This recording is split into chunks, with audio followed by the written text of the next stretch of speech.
Merci.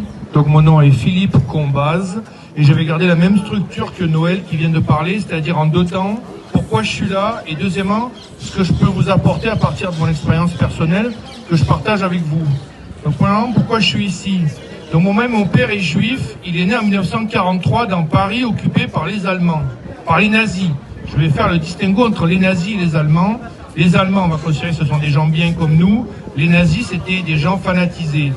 Donc mon père, en 1943, aurait pu être déporté et tué, ainsi que mes grands-parents. Et je vous rappelle que personne n'aurait bougé le petit doigt. Ça ne vous rappelle pas le confinement, etc., où on est capable de laver le cerveau de tout un peuple, et croyez-moi, nos dirigeants sont capables de le faire. Donc, l'autre chose qui justifie ma présence ici, c'est que j'ai une expérience en tant qu'ingénieur des mines dans le domaine de l'énergie. J'ai travaillé donc dans les grandes sociétés françaises d'énergie que sont Engie, Alstom, Gaz de France, EDF et aussi Total en Russie pendant 5 ans. Quand j'ai travaillé chez Total, après avoir travaillé chez les autres, tout d'un coup j'ai remarqué que les guerres à travers le monde s'expliquaient grâce aux activités pétrolières. Ce que je n'avais pas connu quand je travaillais avant chez EDF, chez Gaz de France, chez Engie et chez EDF. J'ai répété 2 fois vite. Du coup, ces guerres qui donc sont le contraire de la paix c'est ce qui nous rassemble aujourd'hui. Néanmoins, il faut avoir une idée de d'où viennent les guerres. Donc je vais vous expliquer, donc deuxième partie de ma présentation, mon interprétation des guerres actuelles à Gaza et en Ukraine. Commençons par Gaza. Donc, Gaza, c'est une bande de terre qui est le long de littoral. Tout le monde l'a remarqué. Et en face de ce littoral, il y a un champ gazier qui a été donc découvert et qui, je résume, a 1 trilliard de cubic feet, c'est-à-dire environ 35 milliards de mètres cubes de gaz à exploiter. Désolé, ce sont des chiffres, mais les chiffres ne mentent pas. Je vais vous annoncer des montants et vous allez comprendre pourquoi il y a cette guerre comme par hasard à Gaza et c'est pas au Liban et plus bas ou en dessous. Donc, la personne qui a la bande de terre, il a un droit minier, c'est-à-dire il a un droit d'exploiter le gaz sur la bande littorale qui est en face, offshore. Donc, les fameux 35 milliards de mètres cubes de gaz représentent à la louche 11 milliards de dollars et avec un droit, donc ils seront donc vendus sur le marché international du gaz naturel, avec pour celui qui possède le droit minier un royalties. Vous savez, quand vous êtes dans le pays qui a le gaz ou le pétrole, vous touchez des royalties, vous n'avez rien à faire. Les compagnies pétrolières comme Total ou Shell ou d'autres, ou Exxon, viennent, ils font tout. Nous les ingénieurs chez Total, on faisait tout en Russie et on payait l'État russe une royalties. Donc dans l'occurrence, le champ gazier qui est au large de Gaza, c'est 2,5 milliards de dollars. Donc il n'y a rien à faire, il y a juste à être le propriétaire du champ gazier. Donc c'est pour ça qu'ils sont en train de raser Gaza.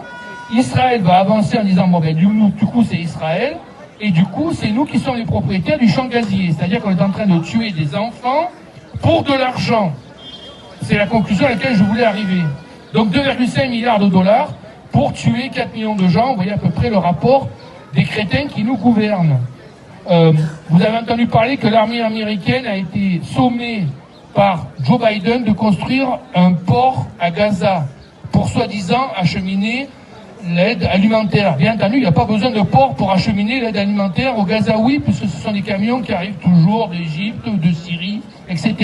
Ce port, vous allez tous voir dans les prochaines années, prochains mois, que ce port va servir surtout à construire des barges et des plateformes pour aller exploiter le fameux champ de gaz dont on parle, qui va rapporter 2,5 milliards de dollars à Israël.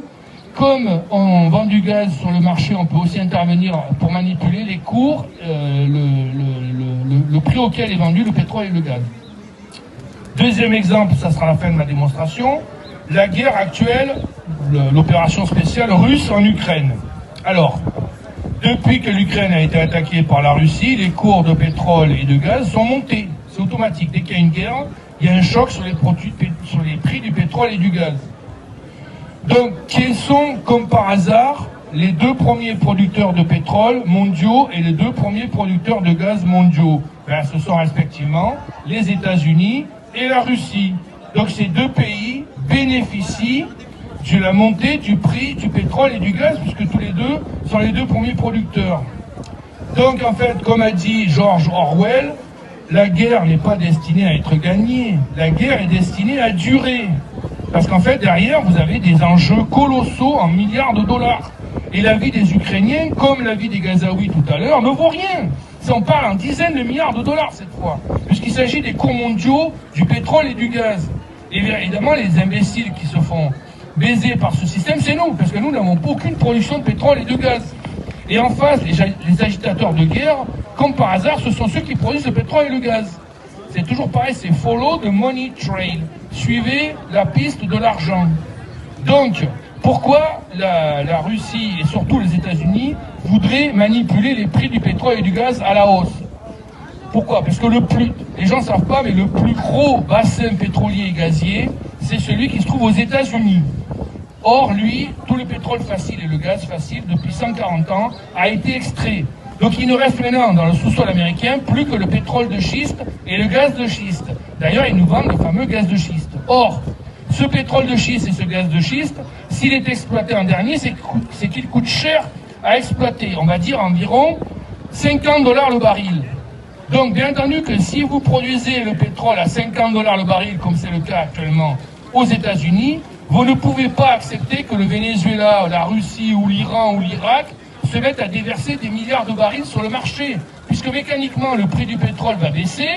Quand il va arriver à 50 $ ou à 45 $, les Américains vont dire au gouvernement américain, on arrête tout, on ne va pas sortir du pétrole de schiste à 50 $ de prix de revient pour le vendre à 40 $ moins cher.